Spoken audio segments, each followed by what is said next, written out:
In the previous lecture हम लोगों ने बात की थी बटरवर्थ लो पास फिल्टर किस तरह से डिजाइन किया जाएगा, जहां पे हम लोगों ने बात की थी ऑर्डर क्या है, what is the formula for N, and cut off frequency formula what is ohm C. So यहाँ पे डेरिवेशन भी इंपॉर्टेंट है, इसलिए मैंने लास्ट लेक्चर आपको डेरिवेशन बेस रखा था और उसी लेक्चर में मैंने आप लोगों को सारे फॉर्मूलाज भी नोट डाउन करने के लिए बोला था। सो आई होप आपने फॉर्मूला नोट डाउन कर लिए होंगे।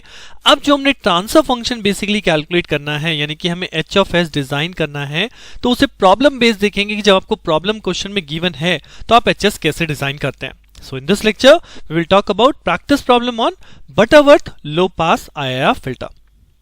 So स्ट्रेट फॉरवर्ड यहाँ पे मैं आपको प्रॉब्लम समझा रहा हूं, तो दिस इज क्वेश्चन नंबर 1 और स्ट्रेट फॉरवर्ड आप लोग देख सकते हैं determine H of Z for a Butterworth filter, right. तो यहाँ पे बटरवर्थ स्पेसिफिकेशन मेंशन है, तो यू विल अंडरस्टैंड कि आपको बटरवर्थ बनाना है, क्योंकि अभी आप आगे पढ़ोगे शेविशेफ भी है। सो यहाँ पे दो टाइप की कैटेगरी है, that's why you have to recognise first कि आपको कौन से फॉर्मूले कौन से मेथड को अप्लाई करना है, राइट। हमें एच ऑफ जेड तो डिटरमाइन करना ही है। Then satisfying the following constraint, तो ये आपको कंस्ट्रेंट गिवन है, these are the frequency specification जो हमें क्वेश्चन में गिवन है। और यही मैंने आपको लास्ट लेक्चर में बोला था कि स्ट्रेट फॉरवर्ड क्वेश्चन में सेम चीज गिवन आती है कि हमने पढ़ा था एच ऑफ जे ओम must be greater than equal to del 1, right, and less than equal to 1, and then h of j ohm, the another condition that we have said, that is less than equal to del 2 for ohm is greater than 0 and less than equal to ohm 1, और यहाँ पे ohm की condition थी greater than ohm 2 less than equal to pi, right. तो same चीज आप देख सकते हैं, क्वेश्चन को आप अगर मैच कराओगे, राइट, तो इस क्वेश्चन को मैच कराने पे केवल डिफरेंस क्या दिख रहा है, यहाँ पे डिफरेंस दिख रहा है, this is basically analogue frequency, right. Analogue filter की स्पेसिफिकेशन थी, जबकि क्वेश्चन में आपको क्या दिया गया है, क्वेश्चन में आपको लिमिट दी गई है ओमेगा, यानी कि ये डिजिटल फ्रीक्वेंसी डिजिटल फिल्टर की स्पेसिफिकेशन है, राइट। सो यहाँ पे आपको ओमेगा दिया गया जबकि हमने वहां पे ओम पढ़ा है, बट डेल वन अपनी जगह पे वही है कि that is under root of 0.5 and del 2 अपनी जगह पे है, that is called point of 2, right. तो अल्टीमेटली स्ट्रेट फॉरवर्ड कंपैरिजन करने से मुझे डेल 1 की वैल्यू मिलेगी, that is under root of 0.5 and del 2 की वैल्यू मिल जाएगी पॉइंट ऑफ 2। बट मुझे यहाँ पे 4 पैरामीटर चाहिए होते हैं, अगर आपको लास्ट फॉर्मूला याद हो भी मैं आपको शो करूंगा, that is del 1 del 2 and the two factors two values are ohm 1 and Om 2। So अब मैं ओम 1 ओम 2 कैसे कैलकुलेट होंगी, सो ओम 1 ओम 2 कैलकुलेट होंगी बाय द फॉर्मूला जो हमने अभी तक पढ़ा है कि अगर डिजिटल फ्रीक्वेंसी गिवन है, this is basically omega 1 and this is basically omega 2, तो अगर डिजिटल फ्रीक्वेंसी गिवन है तो हम एनालॉग फ्रीक्वेंसी कैसे कैलकुलेट करते हैं।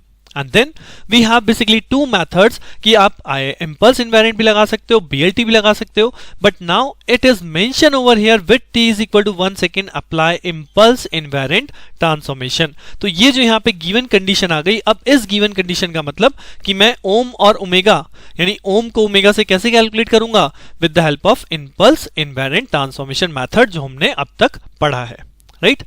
सो क्वेश्चन स्ट्रेट फॉरवर्ड आपकी समझ में आ चुका होगा कि हमें बटरवर्थ फिल्टर डिजाइन करना है with those given specification. So we will start this Butterworth filter designing. तो as I told in the last lecture the formulas are कि हम लोग सबसे पहले सिलेक्ट करते हैं एच ऑफ एस को based on order, and then इसमें जो रिलेटेड टर्म्स हैं पैरामीटर्स हैं उनको हम इन फॉर्मूलों से कैलकुलेट करने वाले होते हैं, राइट। तो सबसे पहली चीज क्या है, सबसे पहली चीज है ऑर्डर की calculation. And what is the formula for the order, order के लिए हमने पढ़ा था n is equal to 1/2 log of 1 by del 1 square minus 1 divide by 1 by del 1 square del 2 square minus 1 divide by 1 by del 1 square minus 1 divide by log of ओम 2 by ओम 1, right. और ओम C के लिए ये वाला formula है। So based on this formula तो del 1 square del 2 square की वैल्यू मुझे पता है, मुझे क्या कैलकुलेट करना है, ओम 1 and Om 2, and as per the question del 1 मैंने आपको बता दिया, that is under root of 0.5, right. del 2 is equal to 0.2, what is omega 1, that is pi by 2, and what is omega 2, that is 3 pi by 4। तो as क्योंकि यहाँ पे हमें impulse invariant apply करना है, and if you remember impulse invariant में हमने पढ़ा था omega is equal to ohm of t, right.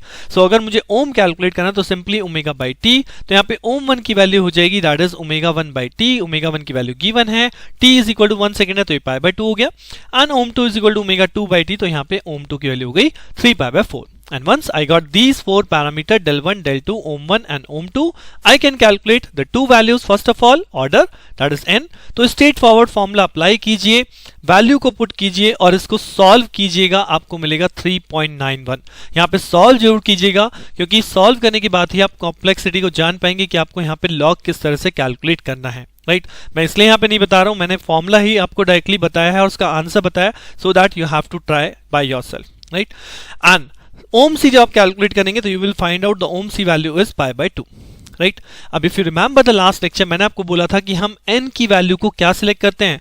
जी हाँ, n की वैल्यू अगर कैलकुलेट होकर 3.9 बना रही है तो I will take the next nearest integer. जी हाँ, नेक्स्ट नियरेस्ट इंटीजर कौन होगा, that is 4, right. So we will choose the value of 4। और यहाँ पे ध्यान रखिएगा ये तो 3.9 है, अगर यहाँ 3.1 भी बनता तो भी मैं 4 ही सिलेक्ट करता, because this is the next nearest integer.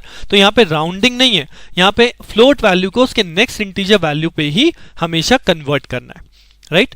So this is the order calculation, ohm C calculation. हमने 2 वैल्यू कैलकुलेट कर ली, तो अगर मेरे पास ऑर्डर आ गया, और ऑर्डर कैसा है, ऑर्डर है 4। सो based on the order value now I can select कि मेरे को कौन सा ट्रांसफर फंक्शन का फॉर्मूला यूज करना है, राइट। सो दैट मीन्स मैं कौन सा फॉर्मूला यूज करने वाला हूं, जी हाँ, द फर्स्ट वन, राइट। हम ये फर्स्ट फॉर्मूला यूज करेंगे because we get n is equal to 11, यानी n की वैल्यू 4 है। तो अगर n की वैल्यू 4 है तो k की वैल्यू कहां तक एक्सपेंड होगी, k is equal to 1 to 4/2। ये क्या टर्म बन जाएगी, 4/2, that is equal to 2, right. तो अगर मैं इस फॉर्मूले को एक्सपैंड करता हूं ना, the first one, if I expand this first one, तो मुझे क्या मिलेगा, मुझे मिलेगा सबसे पहले b1 ओम c square divided by s square plus small b1 ओम c s प्लस c1 ओम c स्क्वायर एंड मल्टीप्लाइड, क्योंकि यहाँ पे क्या था, multiplier, k is equal to 2 के लिए भी एक्सपेंड करना है, तो यहाँ पे साथ में आपका दूसरा टर्म आ जाएगा b2 ओम c square divide by s square plus b2 ओम c s प्लस c2 ओम c स्क्वायर, यानी कि मुझे मिल जाएगा h of s function like this. So calculation केवल और केवल फॉर्मूला बेस्ड है। क्वेश्चन में से आपको 4 पैरामीटर ढूंढने हैं, वो 4 पैरामीटर से आपने ऑर्डर और ओमसी कैलकुलेट करना है। Based on the order HS हमने सिलेक्ट किया एंड एचएस को एक्सपैंड किया।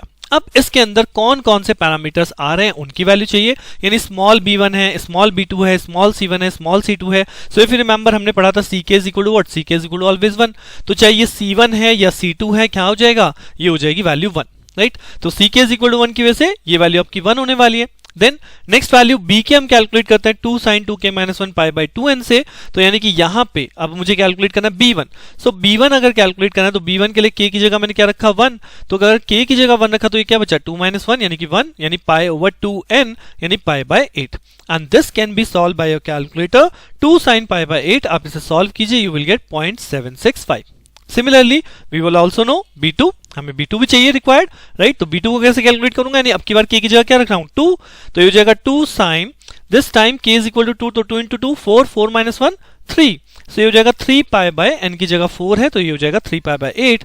एंड इसे फिर से फर्दर आप सॉल्व करेंगे, you will gate 1.847। So b1 की वैल्यू हो गई, b2 की वैल्यू हो गई, c1 c2 मैंने आप लोगों को बताया दैट इज ऑलवेज 1। तो यानी आपका डिनोमिनेटर पोर्शन जो है ये दोनों फैक्टर हो गए आपके सॉल्व, राइट। अब बारी बचती है इस कैपिटल B1 और B2 की। तो कैपिटल B1 B2 कैसे आते हैं, वो आते हैं इस फॉर्मूले से, राइट। अब यहां पे भी चॉइस है, हमारे पास n कैसा है, n है इवन, तो मैं कौन सा फॉर्मूला यूज करूंगा, द फर्स्ट वन, राइट। और अगर इस फॉर्मूले को एक्सपैंड करूं, सो a मैंने क्या बोला था, a is always 1। 1 is equal to, अगर इसको हम एक्सपैंड करें तो ये बनेगा capital B1 into capital B2, k is equal to 1, then k is equal to 2, right. So B1 into B2 is equal to 1। So that means capital B1 into B2 क्या बना, that is 1. So now I have all the constants, all the parameter value like b1 into b2। तो ये जो b1 और b2 आप यहाँ पे देख रहे हैं, अल्टीमेटली अगर मैं इसे मल्टीप्लाई करूंगा तो क्या बनेगा, b1 b2 बनेगा ना, इंटू ओम c टू द पावर 4। सो b1 b2 की वैल्यू क्या हो गई, 1 हो गई। यहाँ ओम c हम ऑलरेडी कैलकुलेट कर चुके हैं, तो we can calculate the value of ओम c square based on that. और जब आप इसमें सारी वैल्यू पुट करेंगे तो ओम c स्क्वायर मिलेगा 2.467। This is 2.467 divide by s square plus 1.2s। 1.2 किसकी जगह है, 1.2 आ गया b1 इंटू ओम c, we know the value of ओम c, we know the value of b1। Then c1 1 होता है और ओम c स्क्वायर फिर से 2.467। तो similarly we can calculate the second factor that is s square plus b2 ओम c that is 2.9s plus 2.467। So ये हमारा कैलकुलेट हो जाएगा h ऑफ s। तो ये आपके क्वेश्चन का फर्स्ट स्टेप होता है, और माइट पॉसिबल केवल आपको क्वेश्चन में यही कैलकुलेट करने के लिए दे दिया जाए कि calculate the analogue filter transfer function, right.